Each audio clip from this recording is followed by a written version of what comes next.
What a moment for Noah Lyles. He hates losing over 200 metres and he's forgotten how to. 19.32. 2025 was supposed to be Noah Lyles' comeback year after Paris, but nobody expected it would turn into one of the wildest roller coaster rides in track and field history. From devastating injuries to historic victories, heated rivalries to record-breaking performances, Lyles gave us a season we'll never forget. Let's break down the 10 most insane moments from Noah Lyles in 2025. Number 10. The injury that almost ended everything. In April, disaster struck. Noah Lyles was getting ready for a big race at the Adidas Atlanta City Games when he felt something wrong with his ankle. The pain was so bad that he had to pull out the day before the race. What seemed like a small problem turned into a huge nightmare. Lyles couldn't run for 3 whole months. For someone who loves to race as much as Lyles does, this was torture. He later called it probably my most wild and unexpected year. His whole season plan fell apart. He wanted to focus on running super fast times in the 200 meters, but now he just hoped to get healthy enough to compete at all. Missing 3 months meant missing important races that help runners get ready for the World Championships. It was the worst possible start to what should have been his best year ever. Number 9. The comeback victory in Monaco. After 3 months away, Lyles finally returned in July at the Monaco Diamond League. Everyone wondered if he could still compete after such a long break. The answer came fast. Lyles won the 200 meters in 19.88 seconds, beating Olympic champion Letsile Tebogo. It wasn't his fastest time ever, but it didn't matter. He was back. After the race, Lyles said he was very proud because this is only my 4th 200-meter race this season. Most top sprinters run dozens of races before the World Championships. Lyles would go to Tokyo with just a handful. But that Monaco race proved something important. Even after missing so much time, Noah Lyles was still one of the most dangerous sprinters on the planet. Number 8. The epic showdown at U.S. Championships. Things got wild at the U.S. Track and Field Championships in August. Noah Lyles didn't even need a race there. As the defending world champion, he already had his spot for Tokyo. But he showed up anyway to prove a point. His biggest competition was Kenny Bednarek, who hadn't lost a single race all year. The final was electric. Bednarek led coming off the turn, but Lyles used his famous finishing speed to catch him. Lyles won in 19.63 seconds, the fastest time in the world that year. But what happened next shocked everyone. As they crossed the finish line, Lyles stared Bednarek down. Bednarek got angry and shoved Lyles hard in the back with both hands. Lyles slightly ahead and looks over and says, "I'm still the world champion." The two started yelling at each other right there on the track. During the TV interview, things got even more heated. Bednarek said, "If you've got a problem, I expect a call." A little bit of a push there at the end as the rivalry comes into view. Lyles replied, "You're right. Let's talk after this." Later, Bednarek explained his anger, saying, "Don't do that to me. It's not good character. It's a respect factor." Bednarek reminded everyone that he beat Lyles at both the Tokyo and Paris Olympics.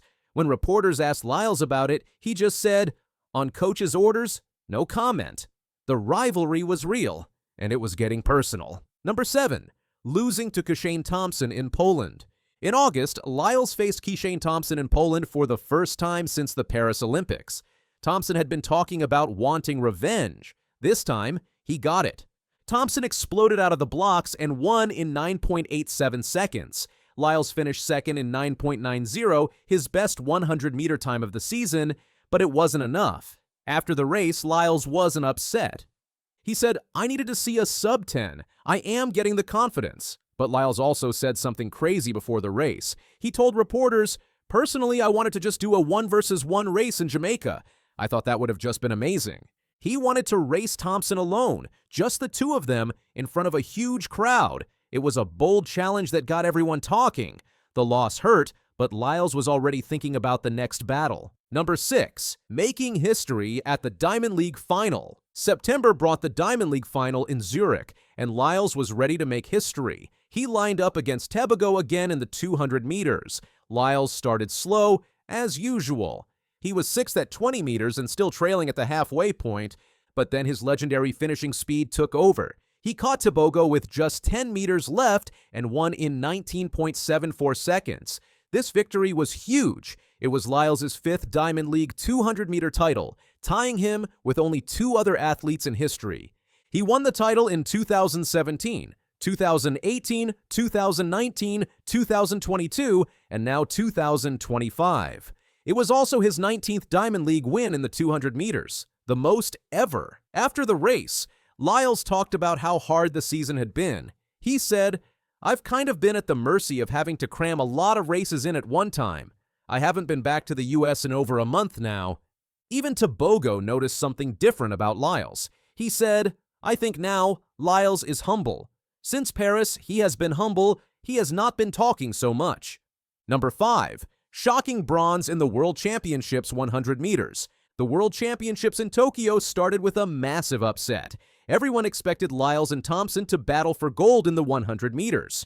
Instead, Jamaica's Oblique Seville shocked the world. Seville ran 9.77 seconds for the win. Thompson got silver in 9.82. Lyles finished third in 9.89.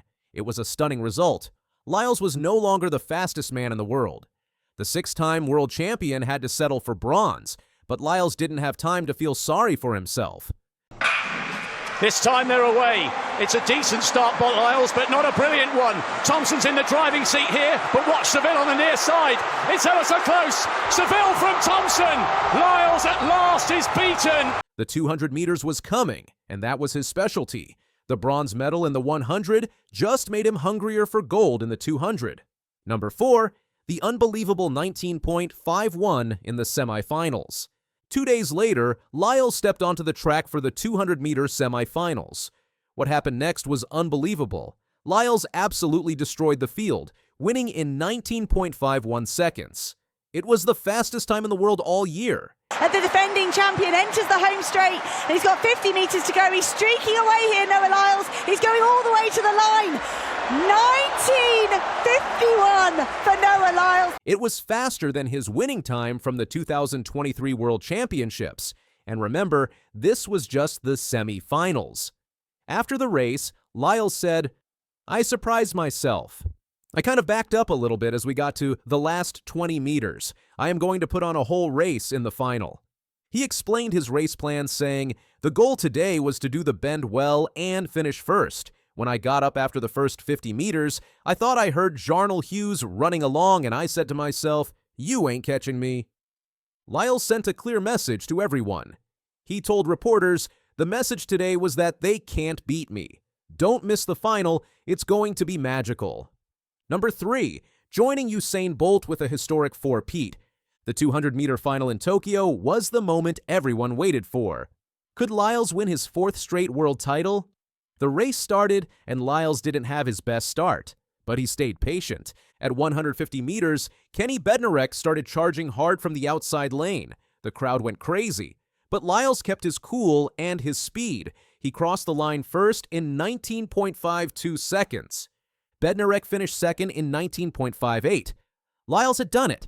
He became only the second man in history to win 4 straight 200-meter world titles. The only other person to do it was Usain Bolt, who won from 2009 to 2015. After the race, Lyles was already thinking ahead. He said, "I can't wait for 2027 to become the only man to win 5 200-meter titles." He also explained how he won, saying, "Being patient was the most important thing. I controlled the race. I knew some of the guys were going to tighten up, but I just stayed relaxed and got the job done." Number 2, named World Athlete of the Year finalist. In November, World Athletics announced the finalists for Athlete of the Year. Noah Lyles made the list for the men's track athlete category. After everything that happened in 2025, the injury, the comeback, the rivalries, and the historic 4th world title, Lyles earned one of track and field's biggest honors. Being named a finalist showed that even in a tough year, Lyles remained one of the best athletes in the world. Number 1, the rivalries that defined 2025. The craziest part of Lyles' 2025 wasn't just one moment. It was how he battled against the best sprinters in the world all year long. He had the heated fight with Bednarek at US Championships. He challenged Thompson to a one-on-one race in Jamaica. He traded wins with Tebogo all season, going 4-2 in their head-to-head 200-meter battles. He lost to Oblique Seville at the World Championships. Through it all, Lyles kept his confidence. When asked about rivalries, he said, "I love rivalries as long as they're done correctly." He named his biggest rivals, Michael Coleman, Christian Coleman, Andre de Grasse, Kishane Thompson, and Letsile Tebogo. Then he said something that sums up his whole career. "The thing that stays the same is that I'm the one who's winning them.